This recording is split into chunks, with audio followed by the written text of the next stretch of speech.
On the final day of last season, Jose Mourinho and his coaching staff captured the limelight once again.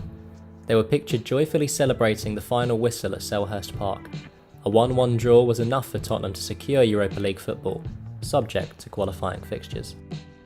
Some fans may have thought this reaction was too excessive, using the moment for the narrative, "Look how far we've fallen," celebrating Thursday night football. But like with all things in football, the Europa League comes with its fair share of pros and cons. Starting with the cons, the most obvious one is the incredibly busy schedule. Just with the qualifiers alone, Tottenham average a match every 2.5 days from September the 13th to October the 3rd. Kane is likely to want to start every game to keep up his fine goal scoring record. However, this could well lead to another injury for the England forward.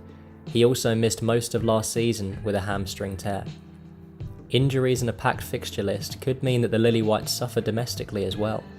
With key injuries, Tottenham can suffer immensely, as we saw last season when Sissoko, Lloris, Davis and Kane were all absent with long-term injuries at the same time. There is a chance that Tottenham can put all their eggs in the Europa League basket and lose in the late stages, leaving them without any European football at all next season. Additionally, Tottenham will also have to travel further afield to some lesser-known teams in Eastern Europe, leading to long flights with little rest time until the next game. For example, in last season's Europa League, Chelsea had to travel to Ukraine to play Dynamo Kiev in the last 16. They play in the Olympic Stadium in northern Ukraine, which is over 1,000 miles away from London.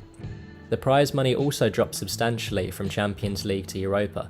2.7 million euros per group stage win becomes 570,000, and 66 million from winning every stage on from then becomes 14 million. The prize money and the player interest decreases with Europa League football. Tottenham may struggle to sign similar names to the likes that Chelsea have brought in this window. Werner and Havertz are unlikely to sign for a team that isn't playing at the elite level of European football.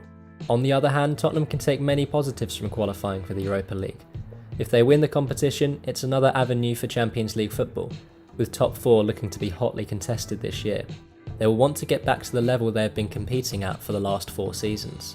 Furthermore, the Europa League allows English teams to experiment with youth players in the early stages of the competition. In their 2017-18 Europa campaign, Arsenal gave minutes to Reiss Nelson, Eddie Nketiah and Joe Willock. These players all have important roles in Arsenal's squad this season, so this experience for future progression is proven to be valuable. This could be repeated at Tottenham by the likes of Dennis Kirkin, Jack Clarke and Harvey White, who have featured heavily in Tottenham's pre-season. Mourinho can also rotate the squad to boost fringe players' confidence and give consistent performers a rest. It's also another realistic chance at silverware for a team that has been starved of success. Mourinho has won the Europa League twice in 2 attempts, once with Porto in 2003 and once with Manchester United in 2017. He recently said, "If I win it again, it will be 3 out of 3. So it's clear to see the desire is there. For once, Tottenham can look to a manager experienced in the art of motivation for trophies. His message is clear: don't be nice guys, because they never win. If there's one thing that Mourinho's Europa League celebration shows, it's that he is confident he can deliver in this competition again. Finally bringing a trophy to North London would be a difficult task, but one that he would relish. Whilst there is a mix of pros and cons, a club of Tottenham's stature would be embarrassed to be out of European football entirely. The senior players and the coaching staff appear confident that the club can win this competition, but short of this, the competition will be a distraction from finishing higher in the league table. So, time will tell if the Europa League is a true positive or negative for Tottenham Hotspur.